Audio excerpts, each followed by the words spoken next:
को करूं सप्रेम प्रणाम। अशुभ हरन मंगल कर धनीश देव चंद्र जी। श्री प्राणनाथ निज मूलपति श्री मेराज सुना। तेज कुंवर श्यामा पल को पल पल करूं प्रणाम। पिया जी को पल पल करूं प्रणाम। प्रथम लागू दो चरण को धनिये न छुड़ायो खिन। डांक तले डाले मेरे जीव के ही जीवन। इन पांव तले पड़ी रहूं धनी नजर खोलो बात। पलना बालू मेरे जीव के यही जीवन। मेरे जीव के यही जीवन।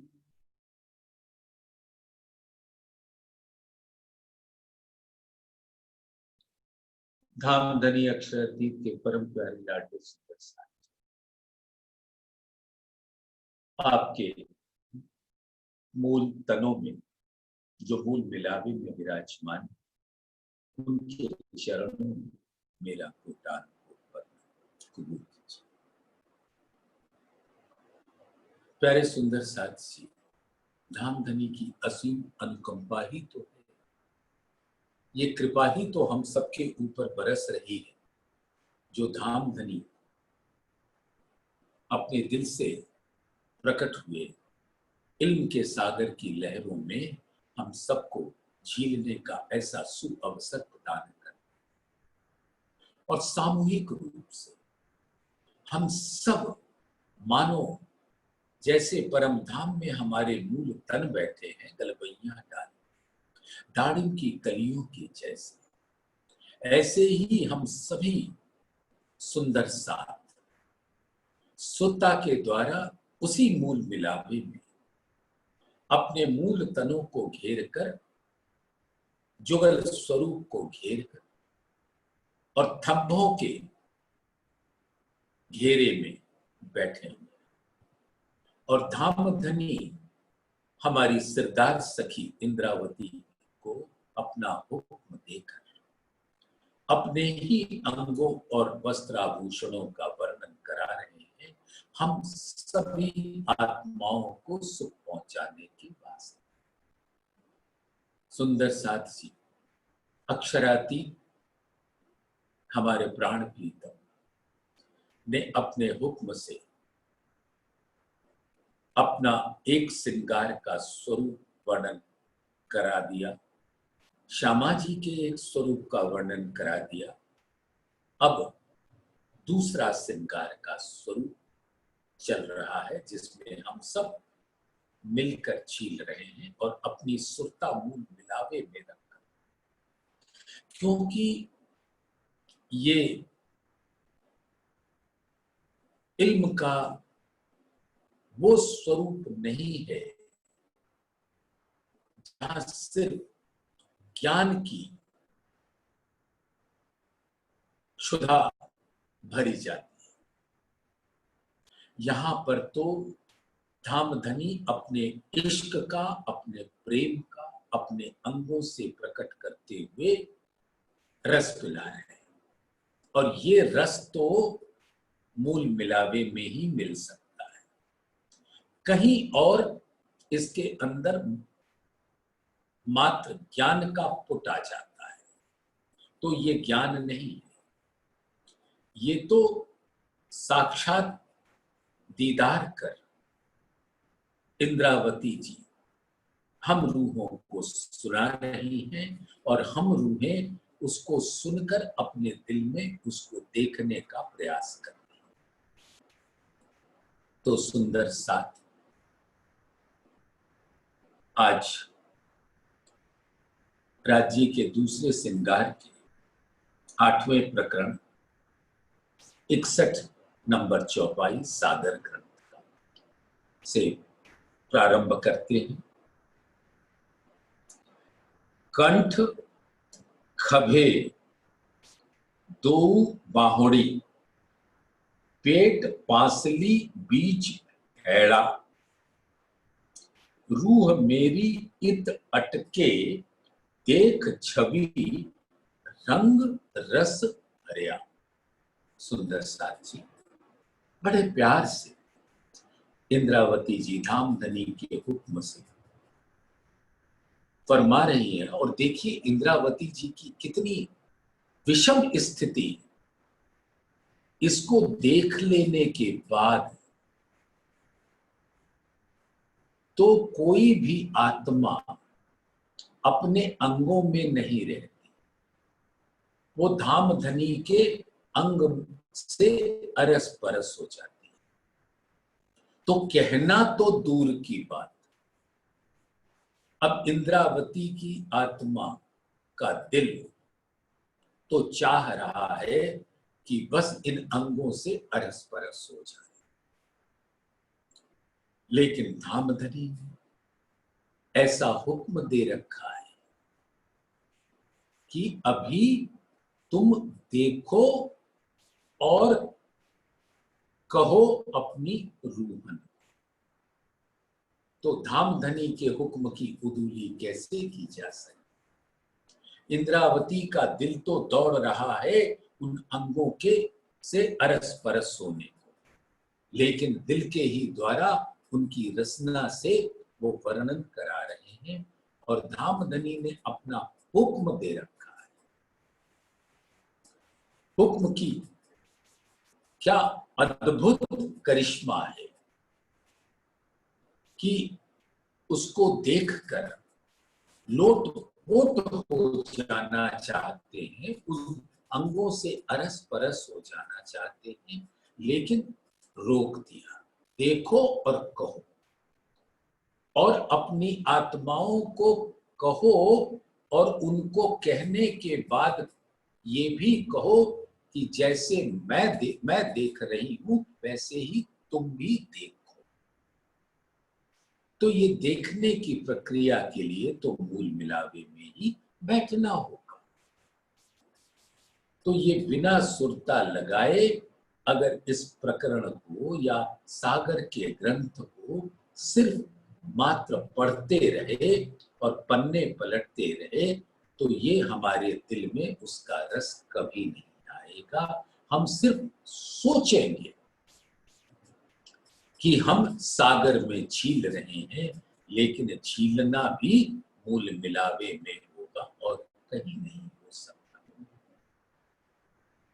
अब इस चौपाई के अंदर आप अपने आत्मा के उन नैनों से जो मूल मिलावे में सुरता के द्वारा पहुंच चुकी है, अब धामधनी के इन अंगों को निहारें। कंठ खभे, खभे के मतलब होता है कंधे, और कंठ मुखारविंद के नीचे, और इन कंधों से जुड़ा हुआ ये सुंदर सुराहीदार गर्दन। सुराहीदार, और कोई शब्द नहीं मिलता इस कंठ का वर्णन करने। बहुत ही नाजुक, सुकुमार, सुकोमल और अद्भुत सौंदर्य का सागर उसकी बनावट में, उसकी शोभा में स्थित है। तो उसके वर्णन के लिए जब कोई शब्द नहीं मिला तो कह दिया सुराहीदार गर्दन। तो कंठ खभे, तो ये गर्दन, गला और दोनों कंधे, दो बाहोड़ी, ये दोनों बाजू, पेट पांसली बीच हैड़ा। अब सुंदर साथ, क्योंकि यहां आपके तन के अंगों का मिसाल देकर उन नूरी अंगों का वर्णन हो रहा है, सिर्फ इसलिए कि आपकी अंतर के नेत्र खुल जाएं और फिर वो उन नूरी अंगों को देख सके। अब जैसे ही पेट कहते, हमने अपने पेट को तो देख रखा है, इस मानव तन के पेट को देखा हुआ है। पांसली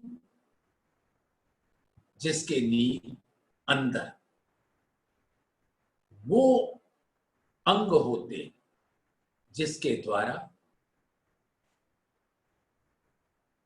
सांसें ली जाती है और रक्त का प्रवाह होता है हृदय के द्वारा, और सांसें ली जाती है लंग्स के द्वारा। और ये सब कहां बसता है? पांसली के अंदर। तो पेट पांसली बीच हैड़ा, हैड़ा यानी दिल। तो इस पांसली के अंदर धामधनी का दिल बसता है। और सुंदर साथ, यहां का मानव तन का ये वर्णन नहीं हो रहा है, ये तो अर्श बका का वर्णन है, नूरी तन का वर्णन है। यहां का पेट पांसली हैड़ा न समझ ले तो ऐसे नूरी पेट, उसके ऊपर पांसली और पांसली के अंदर हैड़ा, हैड़ा यानी धामधनी का दिल। और दिल से जैसे यहां पर रक्त प्रवाहित होता है,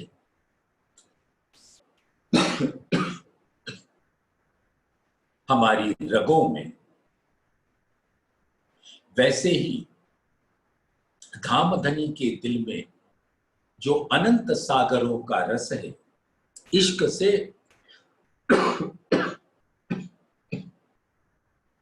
लबालब भरा हुआ, वो इश्क बहता है धामधनी के अंग अंग, रग रग में। तभी तो श्रृंगार ग्रंथ में कहला दिया, अंग देखे जेते सूरत के, सो तो सारे इश्क सागर। अंग तो सुंदर साथ एक बाहरी अंग है, जैसे नख से लेके शिख तक, और एक भीतरी अंग है जो हैड़ा भी है, लंग्स भी है, और धमनियां भी हैं, रग भी है। वो सब प्रकट रूप में नहीं दिखते, लेकिन सबके अंदर इश्क का ही संचार होता है, वो भी उस स्वरूप का अंग होता है। तो सब इश्क के सागर बहते रहते हैं धामधनी के धमनियों में, रगों में, और अंग अंग से इश्क के सागर का सोता बहता है। और जो कोई भी मूल मिलावे में बैठकर धामधनी के जुगल स्वरूप पर अपनी सुरता रख देता है, वो इश्क के सागर में झीलने लगता है। रूह मेरी इत अटके, कहा? कंठ को देखा, खभे को देखा, दोनों बाहों को देखा, पेट को देखा, पांसली को देखा, और पांसली का ऐसा सुंदर गोरा रंग जिसके अंदर वो हैड़ा भी अब मेरी दिल के नैन की नजर देख पा रही है। और उसी हैड़े में तो मेरा मूल तन बैठा है और हम भी बैठे हैं। तो रूह मेरी इत अटके, इंद्रावती जी कह रही हैं कि ऐसी सुंदर शोभा को देखकर मेरी आत्मा तो उस शोभा में अटक गई। मानो ठहर गया है और मैं भौचक होकर उस अद्भुत नूरी स्वरूप को देख देख कर बलिहारी जा रही। देख छवि रंग रस भरिया, अब धामधनी के दिल से प्रकट होने वाले इश्क के सागर के अंदर अनंत रंग है। नख से लेके शिख तक का जो श्रृंगार की शोभा छवि है, वो तो चौथे सागर दधि सागर की मधुर शोभा है, आनंददायी मीठी शोभा। और उसके अंदर जो रंग है, रस है, वो इश्क के सागर का है। तो यहां पर चौथे और पांचवें सागर का मिलान हो जाता है धामधनी के नख से शिख तक के बाहरी स्वरूप और भीतरी स्वरूप इश्क का है और बाहरी स्वरूप की शोभा चौथा सागर श्रृंगार का सागर। तो श्रृंगार का सागर और इश्क का सागर दोनों अरस परस हो रहे हैं और रूहें तो बस उन दोनों सागरों के सम्मिलित रस में डूब रही हैं, गर्क हो रही।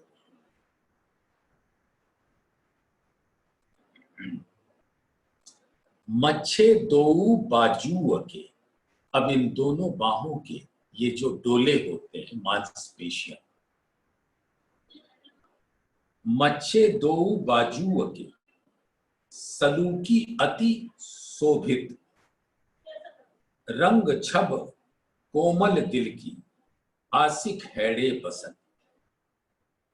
अब ये दोनों मच्छे, दोनों बाजुओं के, उसकी जो बनावट है, उसकी जो सुंदरता है, वो परम धाम में अपनी नूरी शोभा के संग प्रकट हो रहे हैं। रंग छब कोमल दिल की, और दिल की भी जो रंग है वो अति कोमल है, सुखदाई है, आशिक एड़े बसन। और जो रूहें हैं आशिक, वो उन दिल के अंदर बसती है।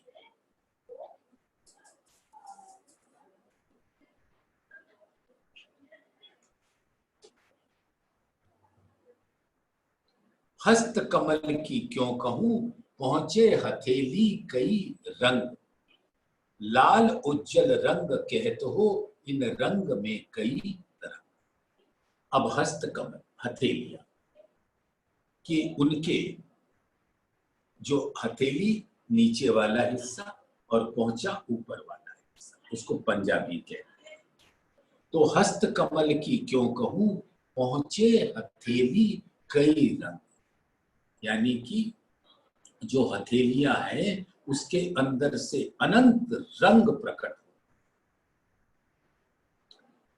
और वो सब लाल है।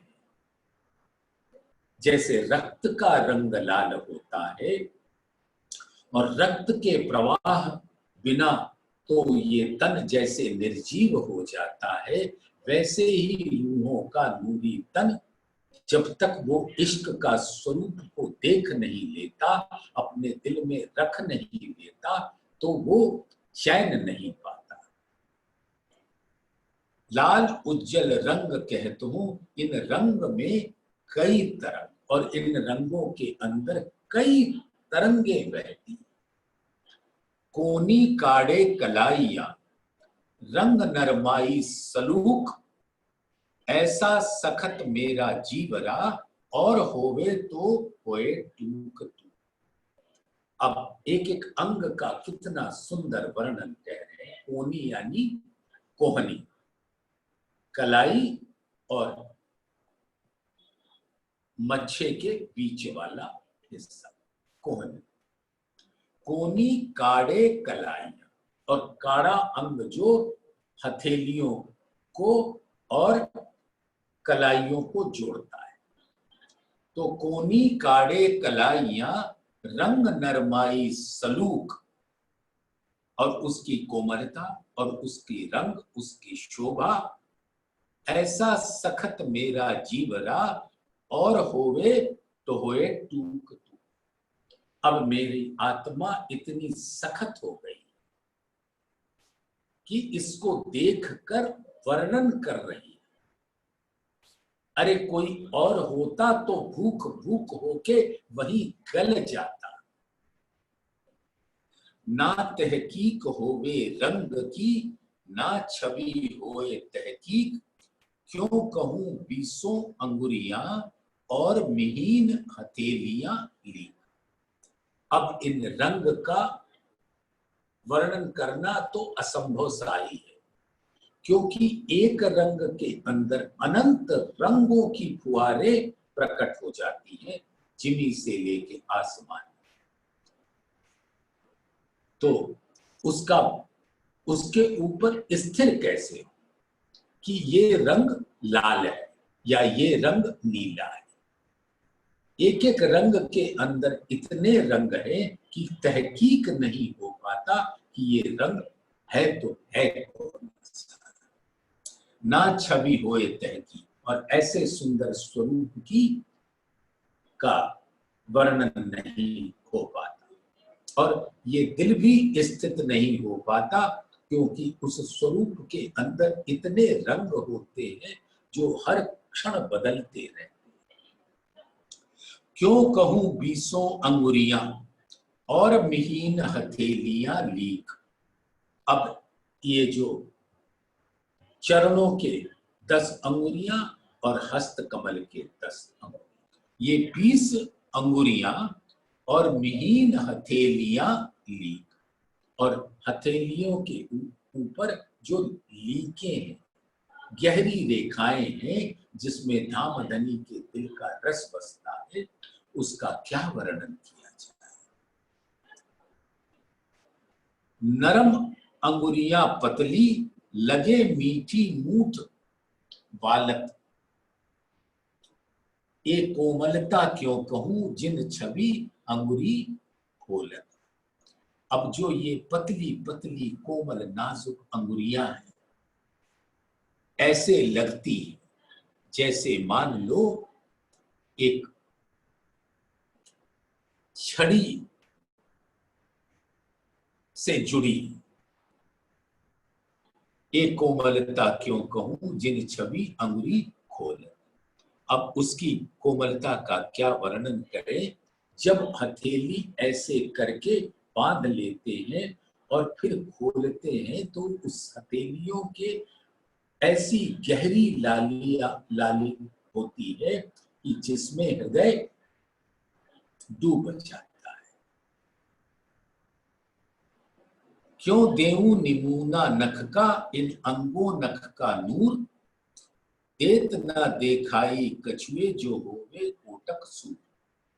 अब इन चरणों की अंगुलियों का नख हो या हस्त कमल की अंगुलियों का जो नख है, और इन अंगों जो नख का जो नूर है, उसके सामने कुछ और दिखता नहीं। वो इतना अधिक सौंदर्य से परिपूर्ण है कि जब मैं उस नख के नूर को और उसके रंगों को देखने लगती हूं, तो और कुछ नहीं दिखता जो होवे कोटक सूर। जैसे यहाँ पर हम एक सूरज जो 15 करोड़ किलोमीटर की दूरी पर है, उसकी तरफ जब वो दहकता हुआ दिन के 12 बजे होता है, तो हम अपने नजर उसकी तरफ नहीं कर सकते। तो सोचो सुंदर साथ धामधनी मूल मिलावे में बैठे हैं, और उनसे जो नूरी शोभा प्रकट हो रही है, और उस नूर की एक किरण के सामने ऐसे करोड़ों सूर्य का प्रकाश निस्तेज हो जाए, ढक जाए। ऐसा सूर्य अंधेरा जैसा हो जाए, तो ऐसे नूर का दीदार कर वर्णन कैसे करें।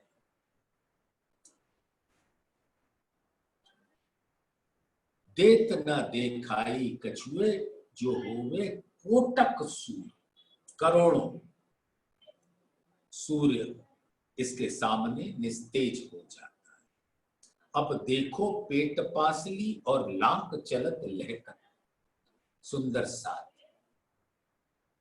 अब पेट को देखो और पासली को और कमर को देखो, उसकी कमर की जो सुंदर गहराई है उसको लांक, और लांक चलत लहकर, और जब धाम धनी चलते हैं तो उनकी कमर ऐसी लहराती है कि रूहें उसको देखकर उस पर कुर्बान हो जाती है। ए शोभा सलूकी लेऊं रूह में, तो भी उड़े न जीवरा सखन। और ऐसी सुंदर शोभा अगर आत्मा अपने दिल में लेती है तो जीव भी उसको देखकर बस अब इस तन को छोड़कर उसका भी दिल करता है कि वो भी मूल मिलावे के स्वरूप में पहुंच जाए। देख हरवटी अति सुंदर, हरवटी मुखार बिंद की ठोड़ी, देख हरवटी अति सुंदर और लाल गाल गौर, लाख अधुर बीच हरवटी क्यों कहूं नूर जहू। अब धाम धनी के मुखार बिंद, ये जो सुंदर दो अधुर ऊपर और नीचे, और हरवटी जो ठोड़ी है, तो अधर और हरवटी के बीच में जो गहराई वाला हिस्सा है जिसको लाख कहते हैं, तो देख हरवटी अति सुंदर और लाल गाल गौर, और गोरा लाल रंग का गाल, लाख अधुर बीच हरवटी, अधरों के और हरवटी के बीच में जो लाख गहराई, उसका नूर का मैं क्या वर्णन करूं। इंद्रावती का दिल भी थम सा जाता है। गाल शोभा अति देत हैं, क्यों कहूं इन मुख छब, उज्जल लाल रंग सुंदर क्यों कहूं सलूकी फब। अब गालों की शोभा तो वर्णनातीत है, और इस मुख धामधनी के मुखार बिंद की जो छवि है उसका वर्णन, गालों का वर्णन, अधुरों का वर्णन, हरवटी का वर्णन नहीं हो पाता। उज्जल लाल रंग सुंदर क्यों कहूं सलूकी फब। अब ये गौर है, उज्जवल है, गहरी लालक लिए हुई है, अति सुंदर है, और उसकी शोभा और बनावट बस दिल में धारण करने वाली है, उसका बयान नहीं कर सकते। वो तो धामधनी ने अपने हुक्म से इंद्रावती के द्वारा करवा दिया, लेकिन और जो रूहें हैं वो उसको अपने दिल में धारण करके ऐसे सुंदर स्वरूप के अंदर रहाती। कानन की किन विद कहूं जो सुने आशिक के बैन, सो सुन देवे पड़ उत्तर ज्यों आशिक पावे सुख चैन। सुंदर सा बड़े प्यार से सुनिए। अब धामधनी के मुखार बिंद पर जो दो सुंदर श्रवण अंग हैं, कान, उनकी शोभा का मैं वर्णन कैसे करूं जिसका अद्भुत कार्य है। आशिक रूहों की बात को इन कानों के द्वारा सुनकर उसकी लहरें अपने दिल में धामधनी ले लेते हैं और उसको लाड़ से, इश्क से रच पग के उनकी मीठी रसना से पड़ उत्तर निकलता है। कानन की किन विद कहूं, जो सुने आशिक के बैन। आशिक रूहों की बातों को धामधनी के मुखार बिंद पे स्थित ये दोनों कान सुनते हैं। आशिक सो सुन देवे पढ़ उत्तर, बड़े ध्यान से सुनकर उसका उत्तर देते हैं, और ऐसी मधुर रसना से वो उत्तर प्रकट होता है जो आशिक पावे सुख जाए। और आशिक आत्माएं ऐसे उत्तर को सुनकर उनका दिल आनंदित रहता है।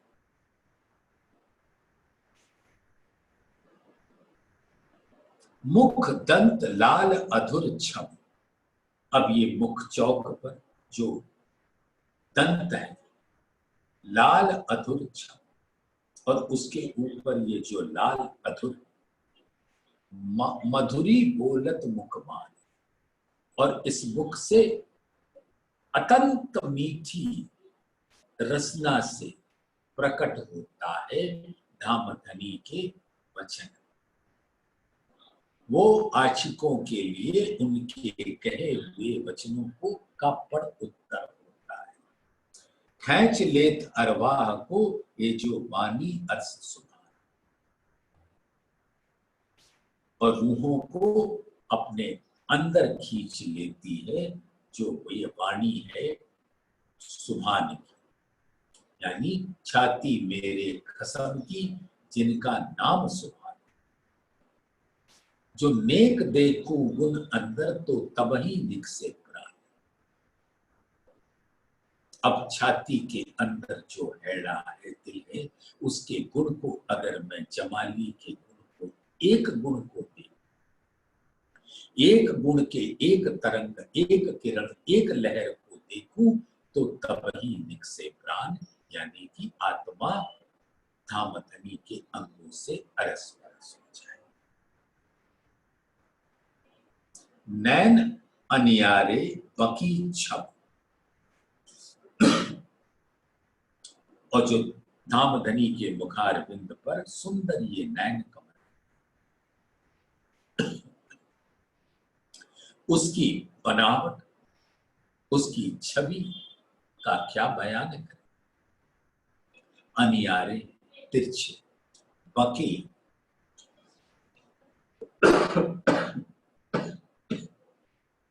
यौवन के मद से भरी छवि, चंचल चपल रसाल, और इतनी मादकता है कि मानो उसके तारे और पुतलियां इतनी चंचलता से घूम रही होती हैं, अपनी सब रूहों को रस पिलाते हुए कि रूहें उस रस में गर्क हो जाती। चंचल चपल रसाल, बान बके मारत खींच के, और ऐसे अपने बाण से, जैसे ये दो भौहें हैं और उसके बीच में जो भ्रिकुटी, इस बाह्य नासिका का मूल जो है, वहां पे मानो ये कमान है, धनुष, और वहां पे धामधनी अपने नैनों के बाण चलाते, उस पर रख कर। तो बाण बके मारत खींच के, छाती छेद निकसत भाल, और छाती को छेद कर निकल जाता है जैसे भाला। और जब ऐसा भाला रूपी बाण अंदर प्रवेश करता है, तो रूहें तो मानो कि अब उनका अस्तित्व रह ही नहीं पाता, वो धामधनी के नैनों से अरस परस हो जाता। लाल तिलक निलवट दिए, अति सुंदर सुखदाय, असल बनिया ऐसा ही कई नई नई जोत देखा है। अब लाल तिलक, सुंदर साथी जी, ये नासिका से तिलक नीलवट तक आता है और वो लाल रंग का होता है। असल बनिया ऐसा ही कई नई नई जोत देखा है। तो वो तिलक आता है लाल रंग का, उसके बीच में लाल बेंदा होता है, चारों तरफ सुनहरी कर सुंदर सा ये चितवन है। क्या जुबान क्या है? नैन कान मुख नासिका, ये जो मुख चौक पर नासिका है, कान है, नैन है, रंग रस भरे चौवन, युवा है, किशोर है, यौवन के रस से, इश्क के रस से परिपूर्ण है। हाथ पांव कंठ एड़ा सब चढ़ते देखे रोशन, हाथ है, पैर है, कंठ है, हेड़ा है, सबका जो नूर है एक दूसरे के ऊपर मानो चढ़ रहा है। और ऐसी नूर की इठलाती हुई शोभा को सुंदर साथ तो अपने दिल में बस चितवन के द्वारा धारण कर सकता है। ये कोई चर्चा का विषय नहीं, ये तो सिर्फ झीलना है। देखो झीलो, देखो झीलो, देखा और उसमें डूबे, फिर निकले, फिर देखा, फिर डूबे। बस यही चितवन का असल स्वरूप है।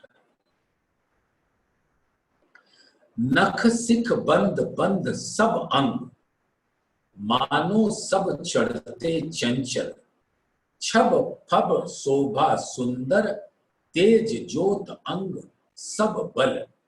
अब धामधनी के चरणों का नख हो या हस्त कमल का नख हो, अंगुलियों का, और शिख हो, बंद बंद सब अंग, हर अंग का जो जोड़ है उस वो ऐसे इश्क के मदमाती किशोर स्वरूप होते हैं कि सब एक दूसरे के ऊपर अपनी मादकता से चढ़े जाते हैं। जैसे कोई इश्क की शराब पी ले तो एक घूंट पिया तो जितनी मस्ती, तो दूसरे घूंट के कारण और मस्ती पे मस्ती। बस ऐसे ही एक दूसरे पे चढ़ते जाते। छब फब शोभा सुंदर, और ऐसी सुंदर छवि अपने नूरी सौंदर्य के साथ प्रकट होकर सब रूहों के दिल को घायल कर रही है।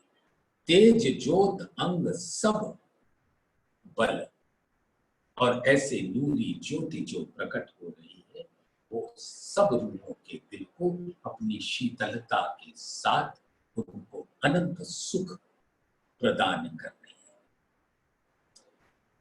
सुंदर ललित कोमल, ललित भी सुंदरता की एक अद्भुत शोभा होती है। सुंदर ललित कोमल, देख देख सब अंग, और सभी अंग अति कोमल हैं, सुंदर हैं, अति सुंदर हैं, और देख देख सब अंग, और इस प्रकार से हर अंगों को मेरी आत्मा अपने नैनों से निहार रही है। तेज ज्योत नूर सब चढ़ते, सब देखत रस भरे। तो जैसे अभी आपके सामने धामधनी के आदेश से कहलाया कि ये तो वो शराब, इश्क के शराब का प्याला है जो प्याले पर प्याले सरस होते जाते हैं। उसको पीते जाओ, मस्त होते जाओ, मस्ती में डूबते जाओ। लेकिन धामधनी की असीम अनुकंपा कृपा मेहर है कि पिलाते भी रहेंगे और बेहोश भी नहीं करेंगे।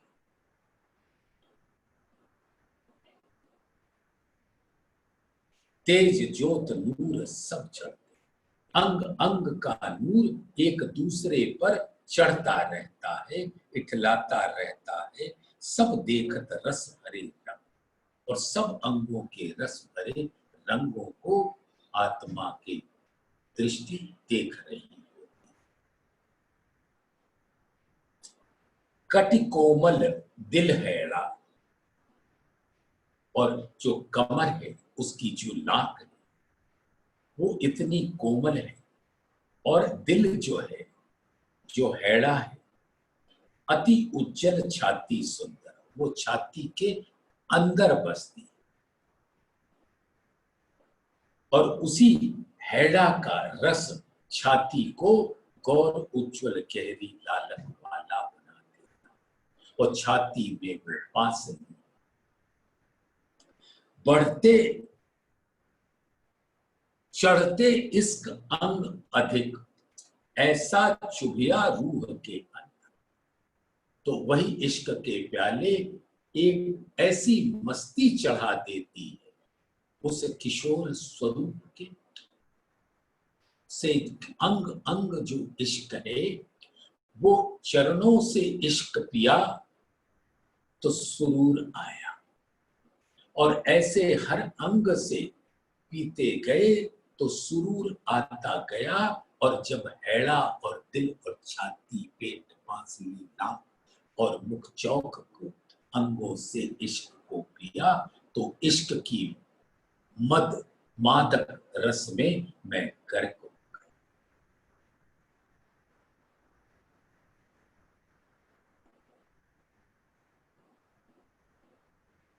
और रूह के अंदर ऐसी छवि और ऐसा चढ़ता हुआ इश्क और उसकी मादकता भर जाती है। इत्थे रूह क्यों निकसे जो इन मासूक की आसिक, और जो धामधनी की आशिक आत्माएं हैं, वो इस सुंदर छवि से, ऐसे नूर से, ऐसे युवा किशोर स्वरूप के अंग अंग से प्रकट होने वाले इश्क के सागर से कैसे निकले।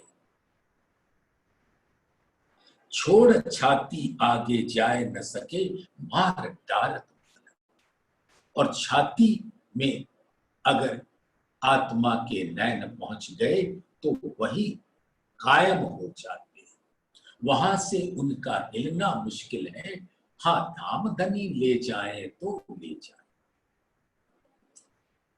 जिन विद की ए इजार, तापर लग बैठा दाव, और ऐसे ही इश्क का ये इजार की शोभा है जो धामधनी के अंगों की ही शोभा है। जिन विद की ए इजार, ये नूरी इश्क की इजार है। तापर लग बैठा दामन, और जामे का जो कमर के नीचे वाला फैला हुआ हिस्सा है जिसको दामन कहते हैं। छाती से जुड़ा हुआ जामा चोली कहलाता है, और चीन जो कमर के ऊपर वाला जो हिस्सा है उसके से जुड़ा हुआ दामन, तो यही तो कहलाता है चोली दामन का साथ। यानी ये ऐसा साथ है जो कभी छूट नहीं सकता। तो रूहें राजी के अंगों से उनका चोली दामन का साथ है जो कभी छूट नहीं सकता।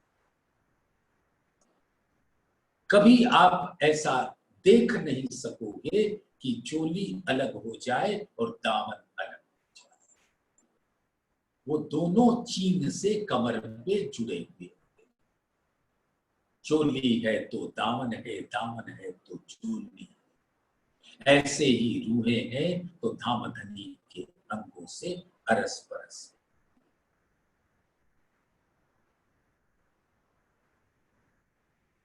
जिन विद की ए इजार, तापर लग बैठा दामन, श्वेत रंग दामन देखिए, आगू इजार रंग रोशन।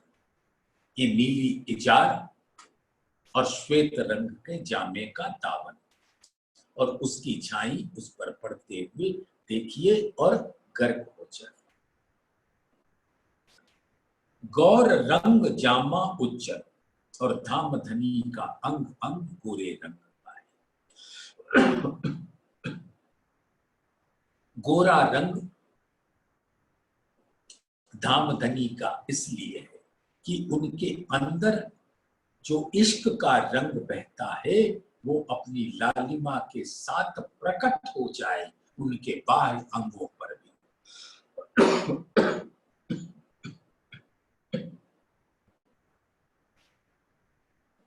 गौर रंग जामा उज्जल, जुड़ बैठा अंग ऊपर, अति विराजत इन विद, एक खूबी कहूं क्यों कर। वो जो चोली है जामा का, वो अंगों से चिपक गई, पांसली से, छाती से। वो जामा भी आत्मा है और वो अरस परस होती है धामधनी के छाती से। और मैं भी आत्मा हूं, मैं जामा से अरस परस हुई। और जैसे जामा छाती से अरस परस, वैसे ही मेरी आत्मा भी धामधनी के उस छाती अंग से अरस परस हो जाती है। गौर रंग जामा उज्जल, जुड़ बैठा अंग ऊपर, अति विराजत इन विद, एक खूबी कहूं क्यों कर।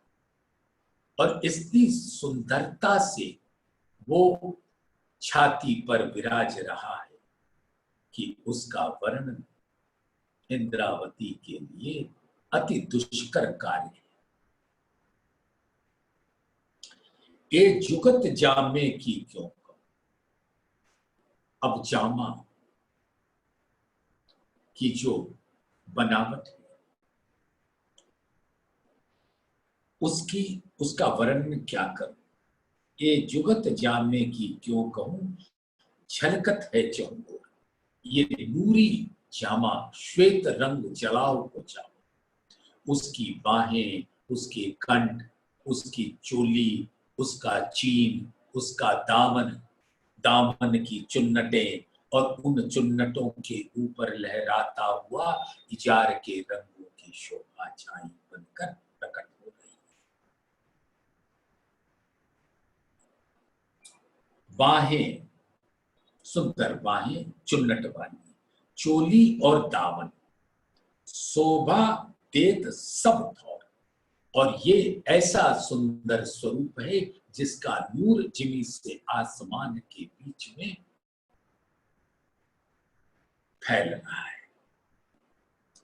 पीछे कटाव और जो कोतकी, और जामे के पीछे जो सुंदर कटाव है और कोतकी का काम किया हुआ, ऐसा लग रहा है रंग नंग जरी झलकर।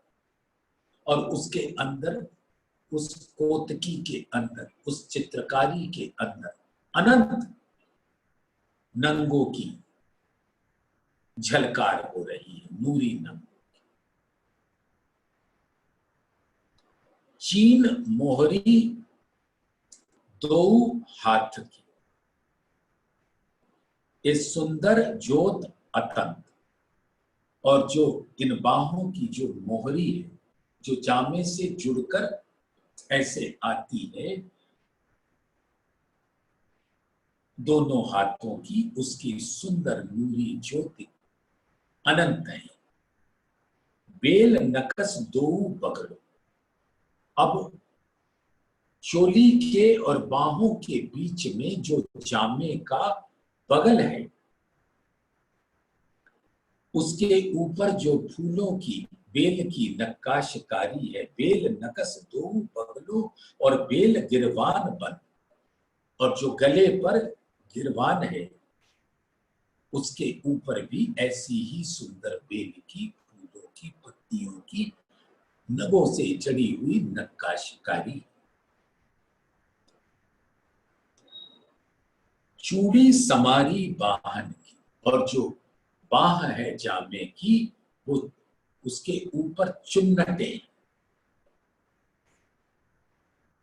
और उसकी शोभा का कोई साक्षी नहीं है, बस वो तो दिल देख सकता है। और इस दिल को तो कोमल करना होगा, तभी आप मूल मिलावे में अपनी सुरता रख सको। छाती मेरी कोमल, और कोमल तुम्हारे चरण, वासा करो दिन पर तुम सो निस्बत अर्ज तक। तो छाती मेरी कोमल, यानी आत्मा कहती है कि उसकी छाती कोमल है। वैसे तो आत्मा की छाती तो शाश्वत कदीमी से कोमल है, लेकिन क्योंकि इस ब्रह्मांड में जिस जीव के ऊपर आकर बैठी उसकी छाती कोमल होने में समय लगता है, लेकिन जब आत्मा उससे अलग हो जाती है और अलग होकर, यानी अपने स्तन से परे हो गई और जीव से परे हो गई, संसार से परे होकर अपनी सुरता मूल मिलावे में ले जाती है, तो उसका जो शाश्वत कोमल छाती है वही होती है।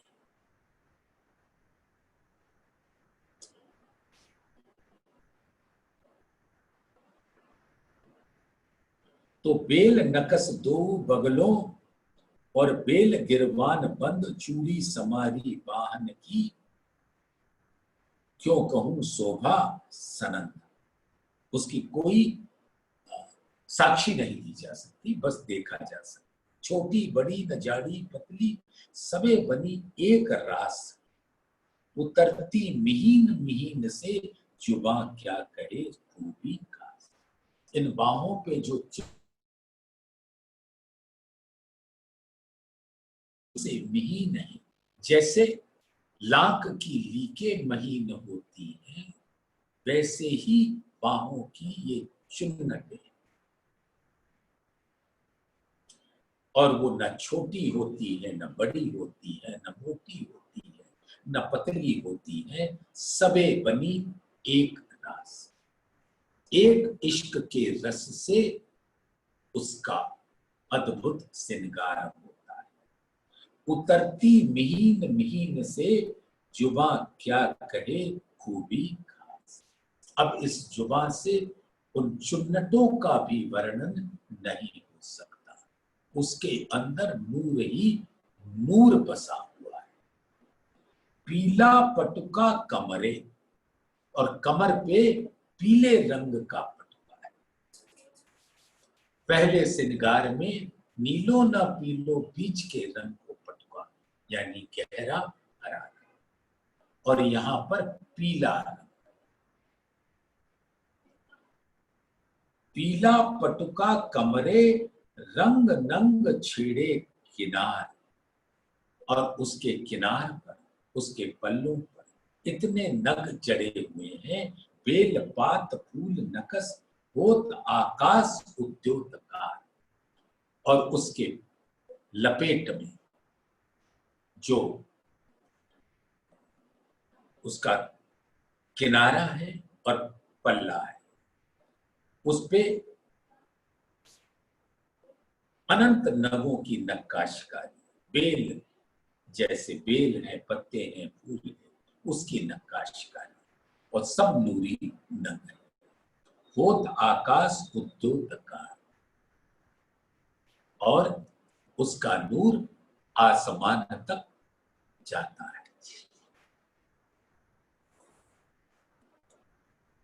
लाल नीले श्वेत श्याम रंग, किनार बेल कटाओ, सात रंग छेड़ों मैंने, क्यों कहूं जुगत चढ़ाओ। अब उसके अंदर से देखिए सुंदर सा, उसके किनार पर जो बेली का नक्काशकारी है, कटाव है। उसके अंदर जो रंग है, लाल है, नीला है, श्वेत है, श्याम है, और 7 रंग छेड़ो मिले,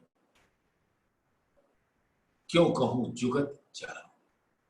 तो जो बेल की कटाव है उसके अंदर लाल रंग है, नीला है, श्वेत है, श्याम है, और जो पल्ला है उसका, उसके अंदर 7 रंग है।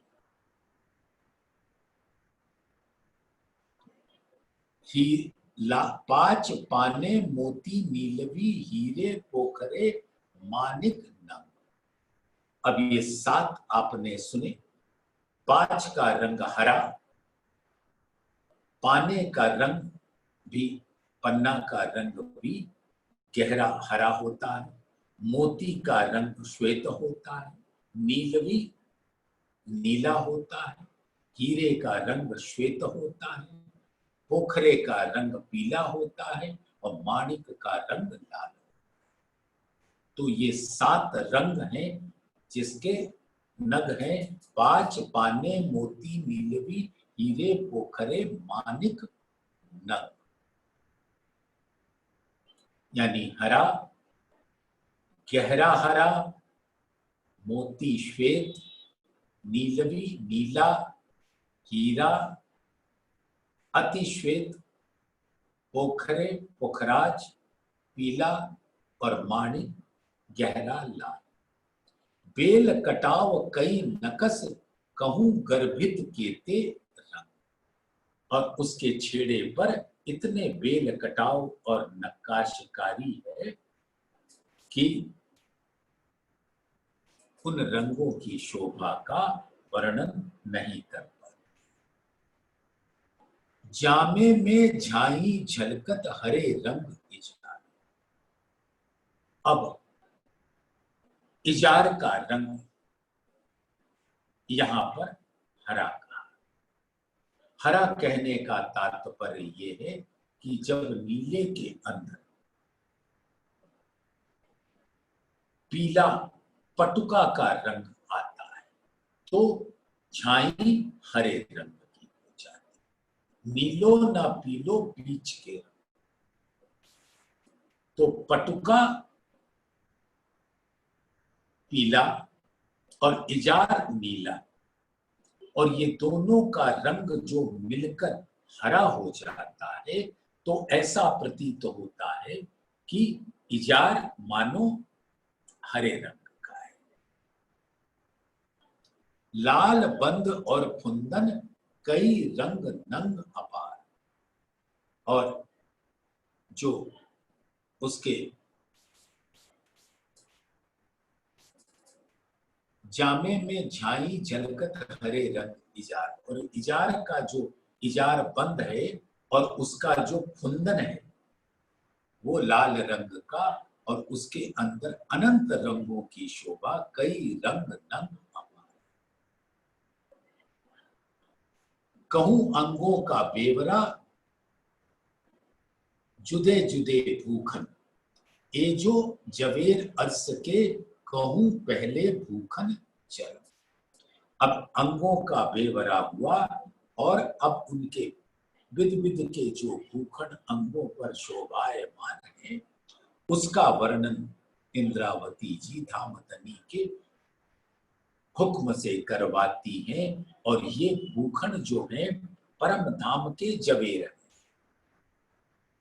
कहूं पहले भूखन शरण, तो सबसे पहले शरणों की भूखंड का बयान होगा। और ऐसे सुंदर भूखंड को अपने दिल में सुंदर सा भरा लो और उसके रस में प्रवेश कर जाओ। तो सुंदर साथ जी आज इसी 90 नंबर की चौपाई पर विराम लेते हैं और धामधनी के दिल में प्रवेश करते हैं। बोलिए श्री